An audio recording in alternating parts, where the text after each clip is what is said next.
We're joined by Luke Flynn and Kahmare Holmes from the Wofford men's basketball program. Let's drop back a little bit in time.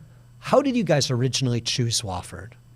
Back in high school, I was recruited by them for a couple of years. I always knew about Wofford as a pretty historic program, especially in the Southeast, and just made the decision to come here, and was not promised, but we knew we were going to be battling for championships year after year, and that was an important decision for me. So, kind of piggyback off of what he said, as soon as I made the move down to Georgia, I kind of got recruited by Wofford early on, and the culture and going on unofficial, official visits, that really stood out to me, and just the way the coaching staff and the players held themselves to a certain standard, I really appreciate that, and I wanted to be a part of that culture. Where did you move from? I'm from Charlotte, North Carolina, and I moved to Loganville, Georgia.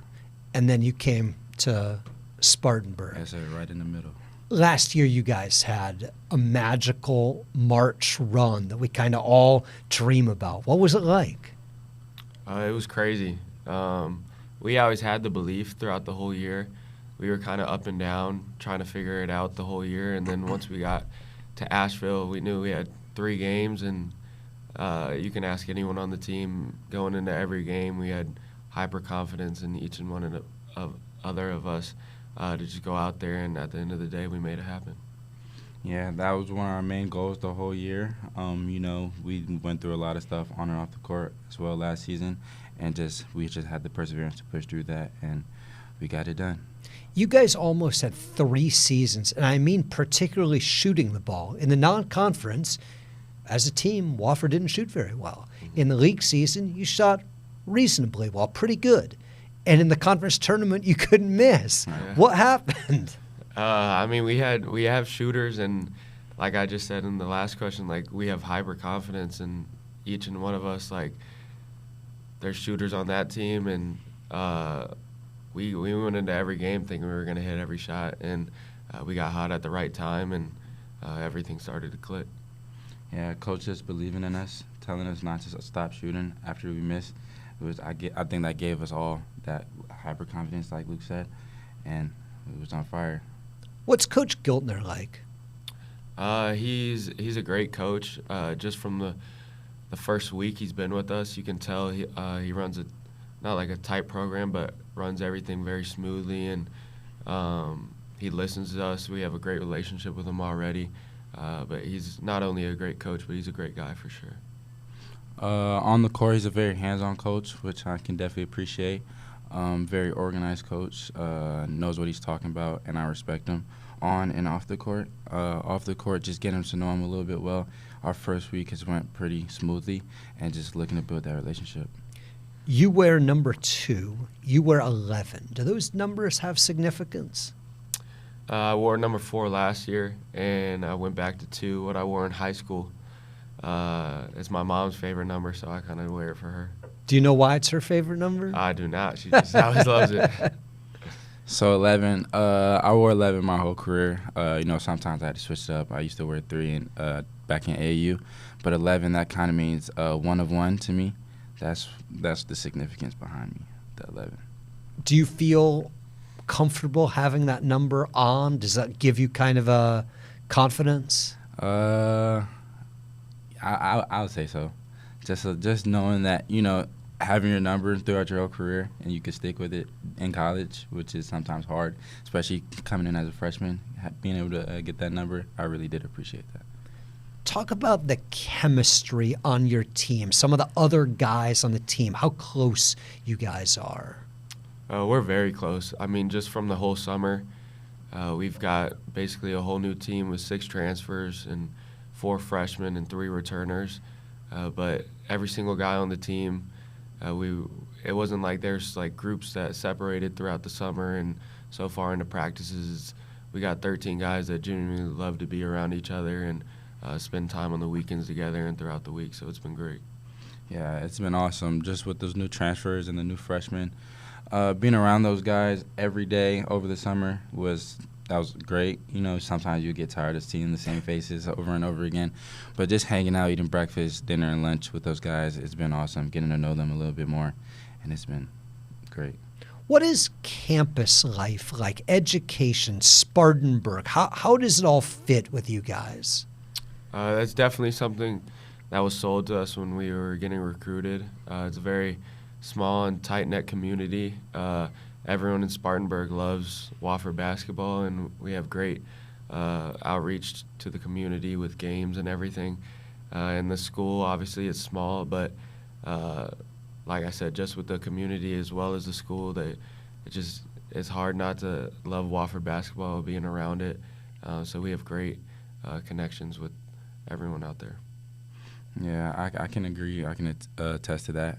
Wofford basketball and just the Wofford community overall it's like a family culture to me, and that's what I really appreciated coming here. The community is always awesome, always having somebody support you everywhere you go. Kind of feel like a superstar in that sense. So it was definitely something that was sold to me on my visit as well. Tell us something about you that I can't find on the internet, something that makes you you. It's part of your personality.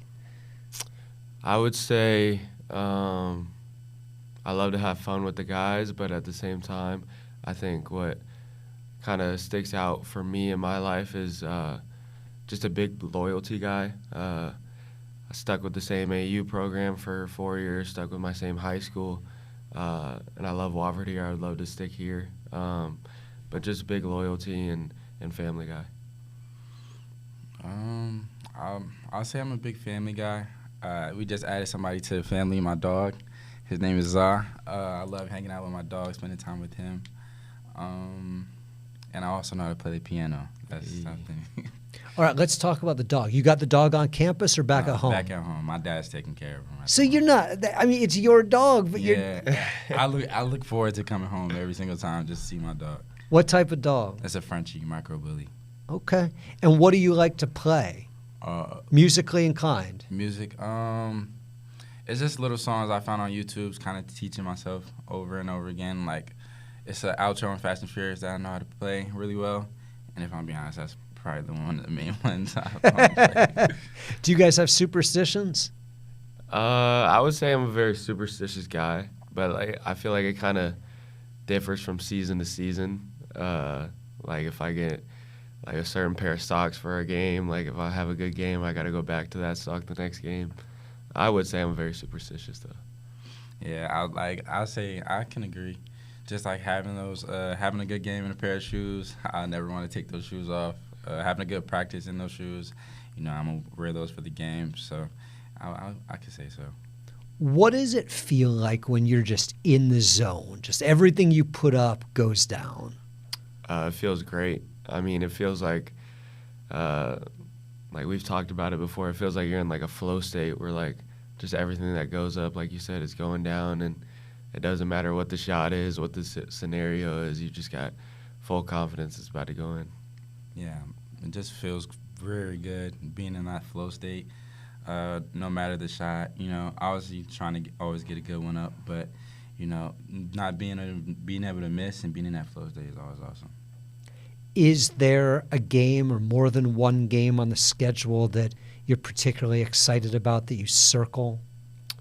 Obviously, the big one is at Auburn, which will be a great test for us early in the year. But I feel like we have great games just all around before we get to conference, like Wichita State and George Mason, and Milwaukee as well. Like just great games all around. That'll be great tests. What about SoCon games? Is there somebody you like to play? I'll say Debbie Furman. Yeah, I mean, our rival Furman is always fun. Great crowd every time. Super intense. What makes that rivalry so fun? I think just the history behind everything. The championships we've gone against each other. Each game, it's a war, and we saw it last year in the championship as well. Was there something particularly poetic or maybe just enjoyable about playing them for a berth in the tournament? I'll say the crowd. The crowd really brought the game. Having our fans on one side and having Furman's fans on one side, just even before the game started and warm-ups, just having those nerves come in, I feel like that was awesome, and it attests to the history behind it. What else should we know about your team? Maybe one of your teammates got something going on that's interesting. I think we got a lot of dogs on our team this year that are going to get after it. I think we have a very versatile group. A lot of guys that can play 1 through 4, guard different positions. I think guys like Caden Vasco, Rex Sterling, and multiple other guys that are going to be great surprises around the league. We have a UCF transfer, Niels. He's been standing out to me a lot. ECU transfer, Callum. He's very versatile, brings a high energy to every practice. But I feel like we have a great group of guys that we're ready to compete in and out every single day, every game. Yeah. And we're just getting better as a group as we go on. Awesome.